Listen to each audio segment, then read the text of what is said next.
জয় গুৰু শংকৰ কৃষ্ণ। আজিৰ ভিডিঅ'টো অলপ ব্যতিক্ৰমী হ'ব। আজিৰ ভিডিঅ'টো অলপ বেলেগতকৈ বেলেগ হ'ব। বেলেগ হ'ব বুলি কোৱাৰ কাৰণ কিন্তু এটাই, কাৰণ এই ভিডিঅ'টোত কেৱল মাত্ৰ আপোনালোকে ৯৪ সংখ্যক শ্ৰীমন্ত শংকৰদেৱ সংঘৰ মূলৰ অধিৱেশনেই দেখা নাপায়। এই ভিডিঅ'টোত একেলগে দেখা পাব তিনিখনকৈ জিলাই কেনেধৰণে মূলৰ অধিৱেশন আয়োজন কৰিছিল আৰু বৰ্তমান যোৰহাট জিলাই কেনেধৰণে আয়োজন কৰিছিল, তিনিওখনৰ লগত আমি সংগতি ৰাখি এটা সম্পূৰ্ণ ভিডিঅ' প্ৰস্তুত কৰিবলৈ চেষ্টা চলাইছোঁ। এইখন জিলাই আয়োজন কৰা মূলৰ অধিৱেশনৰ ভিডিঅ'সমূহ দেখুৱাবলৈ যাওঁতে আজিৰ ভিডিঅ'টো কিন্তু কিছু দীঘল হ'ব পাৰে। সেইকাৰণে সকলোৱে শেষলৈকে চাব আৰু যদি আপোনালোকৰ ভাল লাগিছে শ্বেয়াৰ কৰি দিব আৰু যদি এতিয়ালৈকে ছাবস্ক্ৰাইব কৰি লোৱা নাই তেতিয়াহ'লে চেনেলটো নিশ্চয় ছাবস্ক্ৰাইব কৰি ল'ব। প্ৰথমতে আপোনালোকক এটা কথা মই কৈ ল'ব বিচাৰিছোঁ, যিহেতু প্ৰত্যেকখন জিলাই এই অনুষ্ঠানটি খুব ভক্তিপূৰ্ণভাৱে আয়োজন কৰে। শ্ৰীমন্ত শংকৰদেৱৰ আদৰ্শক বিশ্ব দৰবাৰত প্ৰতিষ্ঠা কৰিবৰ বাবে কোনোদিন কোনোখন জিলাই কিন্তু ক্ৰুটি কৰা নাই বা ক্ৰুটি নকৰে। অনুষ্ঠানটিৰ যি লক্ষ্য উদ্দেশ্য বা এই অনুষ্ঠানটিৰ দ্বাৰা যি ভক্তিৰসৰ প্ৰসাৰ কৰা হৈছে তাত আমাৰ ক'বলৈ অকণমানো ধৃষ্টতা নাই বা আমি ক'বও নিবিচাৰোঁ। আজি আমি কেৱল মাত্ৰ অকণমান আলোকপাত কৰিম বা অকণমান অতীতলৈ উভতি যাম যে বাহ্যিকভাৱে এই অনুষ্ঠানটি কোনখন জিলাইনো খুব সুন্দৰভাৱে আয়োজন কৰিছিল। কেৱল মাত্ৰ আমি বাহ্যিকতাতহে আমি গুৰুত্ব দিছোঁ, কেৱল মাত্ৰ অকণমান আমোদ প্ৰমোদৰ বাবে। ঘৰ এখন সকলোৱে সাজে, কিন্তু সেইখন ঘৰে দূৰৰ পৰাই আকৰ্ষণ কৰে যিখন ঘৰৰ সন্মুখত এখন খুব সুন্দৰ বাগিচা থাকে। আজিৰ ভিডিঅ'টোৰ উদ্দেশ্য ইমানেই। তেনেহ'লে আহক আমি শ্ৰীমন্ত শংকৰদেৱ সংঘৰ মূলৰ অধিৱেশন বুলি ক'লেই প্ৰথমেই মনলৈ অহা দৃশ্যভাগেই হৈছে যে আমাৰ গুৰুগৃহভাগ। এই গুৰুগৃহভাগ ৰঙিয়া আৰু যোৰহাট জিলাই কেনেধৰণে সজাই তুলিছিল আমি প্ৰথমতে এপাক চকু ফুৰাই চাওঁ। এই দৃশ্য হৈছে ৰঙিয়াত অনুষ্ঠিত হোৱা শ্ৰীমন্ত শংকৰদেৱ সংঘৰ মূলৰ অধিৱেশনৰ, আৰু তাত গুৰুগৃহভাগ এনেধৰণে নিৰ্মাণ কৰা হৈছিল।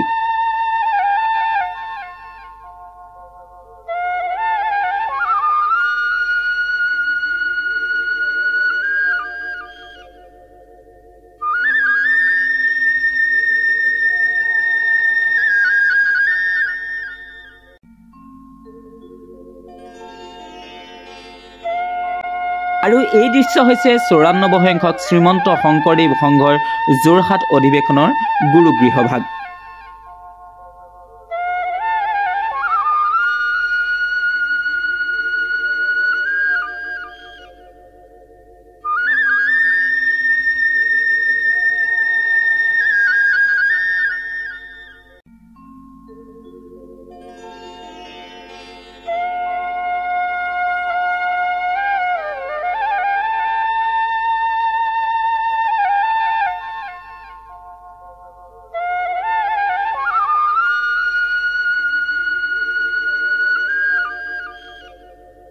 ধেমাজি জিলাৰ চিমেণ্ট চাপৰিৰ আপোনালোকক গুৰুগৃহভাগ দেখুৱাব নোৱাৰিলোঁ, কিন্তু এতিয়া আহকচোন, যিহেতু তিনিওখন জিলাৰে আপোনালোকক দেখাবলৈ লৈছোঁ, প্ৰথমতে আমি মূল তোৰণখনৰ মাজেৰে সোমাই যাওঁ। প্ৰথমতে আমি ৰঙিয়া জিলাৰ তোৰণ ভাগৰ সন্মুখলৈ সোমাই যাব বিচাৰিছোঁ।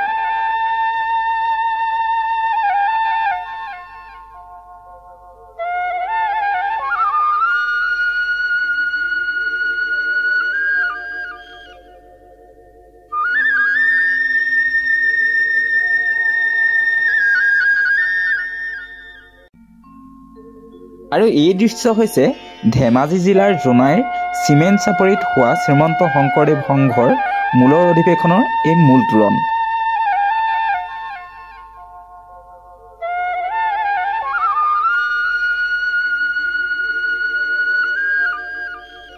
আৰু এয়া হৈছে যোৰহাটৰ দৃশ্য।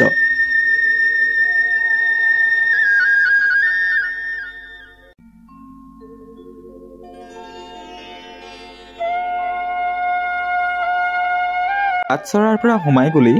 বহু দূৰত আপোনালোকে দূৰৰ পৰাই দেখিবলৈ পাব মূল পাতাকাবেদী। তেতিয়াহ'লে আমি চাওঁ আহক ৰঙিয়া অধিৱেশনৰ পাতাকাবেদী কেনেধৰণে বনাইছিল। আৰু এই দৃশ্য হৈছে শ্ৰীমন্ত শংকৰদেৱ সংঘৰ মূলৰ অধিৱেশনৰ পাতাকাবেদীৰ দৃশ্য। আপোনালোকে ভিতৰলৈ গ'লে লাহে লাহে বেছি ধুনীয়া লাগি গৈ থাকিব। মানে আপোনালোকে চাওক কিমান সুন্দৰ। এয়া হৈছে বৈকুণ্ঠপুৰী দ্বিতীয়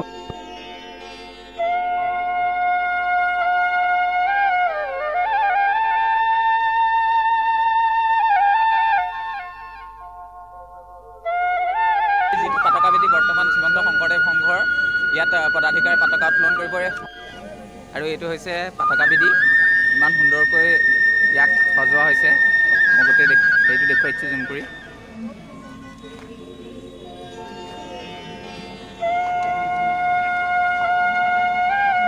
পতাকা বিধি বনাইছে চাওক না ওপৰত উঠি আহি ইমানখিনি উঠিব লাগিব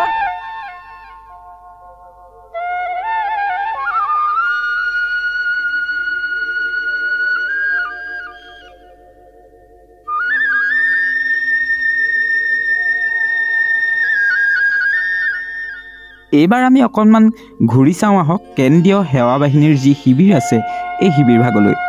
আৰু এয়া হৈছে মই আপোনালোকক পোনে পোনে দেখাই আছোঁ যে শ্ৰীমন্ত শংকৰদেৱ সংঘৰ 92 সংখ্যক জোনাই অধিৱেশনৰ সেৱা বাহিনীৰ যিটো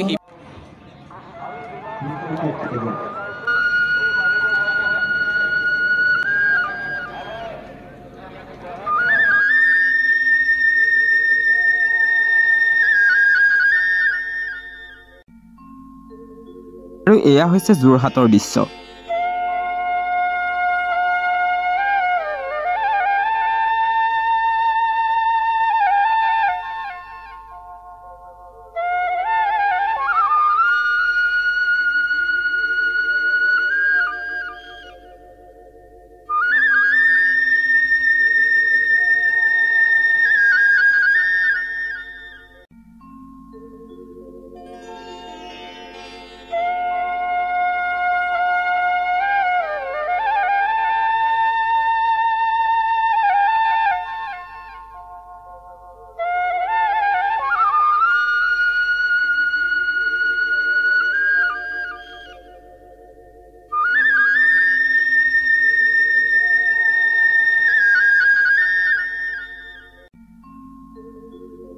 এবাৰ আমি সকলোৰে চকুত লগা বা সকলোৰে খুব সুন্দৰকৈ উপভোগ কৰা কেইটামান বস্তু আমি চাবলৈ ওলাইছোঁ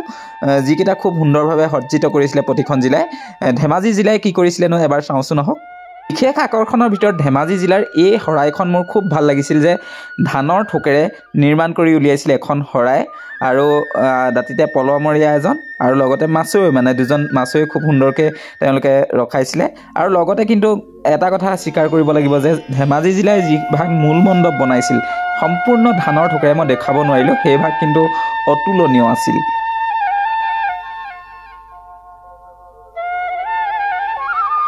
সোণত সুৱগা চৰা কৰিছিল শ্ৰীমদ ভাগৱতৰ এই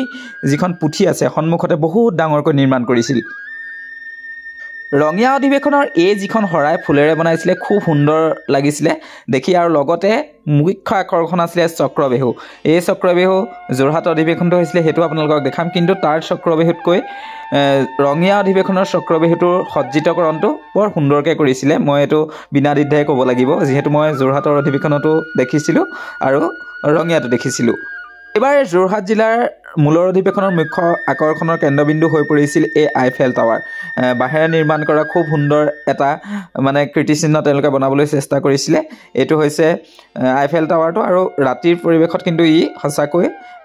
আৰু অকণমান সুন্দৰ কৰি পেলাইছিলে মূলৰ অধিৱেশন আৰু লগতে সাজি উলিয়াইছিলে এই চক্ৰবেহু আচলতে ৰঙিয়া অধিৱেশনৰ লগত যদি আমি তুলনা কৰিবলৈ চেষ্টা কৰোঁ তাৰ তুলনাত অকণমান হয়তো ক'ৰবাত থাকি গ'ল কিছুমান মানে আৰু অলপ ধুনীয়া কৰিব পাৰিলেহেঁতেন সেই তথাপিও খুব সুন্দৰকৈ বনাইছিলে যোৰহাটেও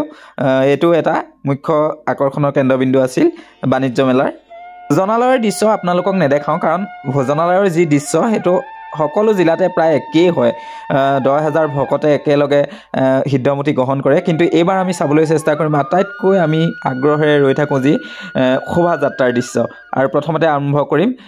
আমি যিহেতু প্ৰথমতে হৈছিলে 92 সংখ্যক হৈছিলে ধেমাজিৰ পৰা আৰম্ভ কৰিম তাৰপিছত চাম আমি ৰঙিয়া তাৰপিছত যোৰহাট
আচলতে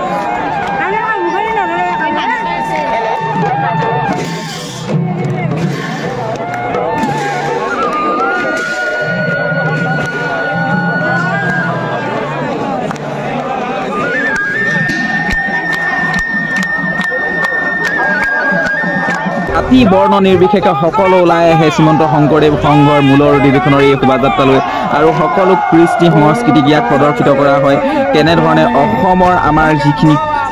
কলা সংস্কৃতি আছে সেইখিনি পৰিৱেশন কৰা হয় এই শোভাযাত্ৰাত আৰু সকলো ভক্ত একেলগতে মাত্ৰ আপোনালোকে সকলো দেখাই আছোঁ মই কিমান দূৰ দেখাব পাৰিম ঠিক নাই কাৰণ কেমেৰা ইমান কভাৰ নকৰিব ইমান মানে মানুহ ইমানেই হৈছে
শংকৰদেৱ সংঘৰ এয়া যি এৰালতলী পথাৰৰ দৃশ্য এৰালতলী পথাৰত বৰ্তমান জনসমুদ্ৰত পৰিণত হৈছে দ্বিতীয় বৈকুণ্ঠধামলৈ পৰিণত হৈছে শ্ৰীমন্ত শংকৰদেৱ সংঘৰ সকলো বাপ আই সমস্ত সকলো ওলাই আহিছে কৃষ্টি সংস্কৃতিৰে ভৰি পৰিছে ইয়াৰ থ্ৰুত আপোনালোকৰ সমাগত দৃশ্য দেখুৱাই আছোঁ ইয়াত আপোনালোকৰ এয়াই হৈছে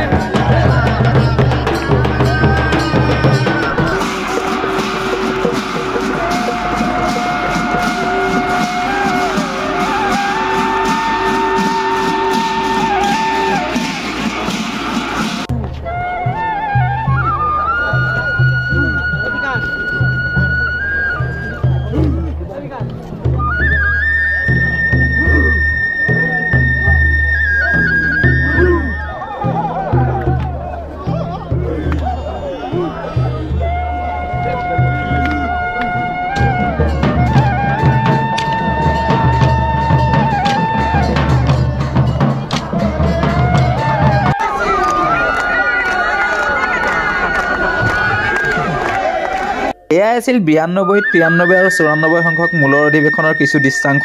কিন্তু এটা কথা নদি কৰিব লাগিব সেইটোৱে হৈছে যে এইবাৰ আটাইতকৈ যোৰহাট জিলাৰ যি তীৰ্থত শ্ৰীমন্ত শংকৰদেৱ সংঘৰ 94 সংখ্যক মূলৰ অধিৱেশন হৈছিল তাত কিন্তু শিবিৰখিনি আল্টিমেট বনাইছিলে সঁচাকৈ চকুত ৰোৱা শিবিৰ বনাইছিলে আপোনালোকে যদি সেই ভিডিঅ'টো চোৱা নাই আপোনালোকে চাই ল'ব মই বহুত দীঘল হ'ব কাৰণে ইয়াত দেখুৱাই দিয়া নাই কিন্তু শিবিৰ ক্ষেত্ৰত বাকীখিনি ক্ষেত্ৰত মই নকওঁ কিন্তু শিবিৰ কিন্তু যোৰহাট জিলায় খুব সুন্দৰকৈ বনাইছিলে বাকী শোভাযাত্ৰা আপোনালোকে কওকচোন মোৰ ফালৰ পৰা মই ৰঙীয়া শোভাযাত্ৰাটো ভাল লাগিছিলে কিন্তু যি মূল মণ্ডপ এই মূল মণ্ডপ কিন্তু মোৰ ধেমাজিৰ ভাল লাগিছিলে সকলোৰে বেলেগ বেলেগ এটা বিশেষ ভাল লাগিছিলে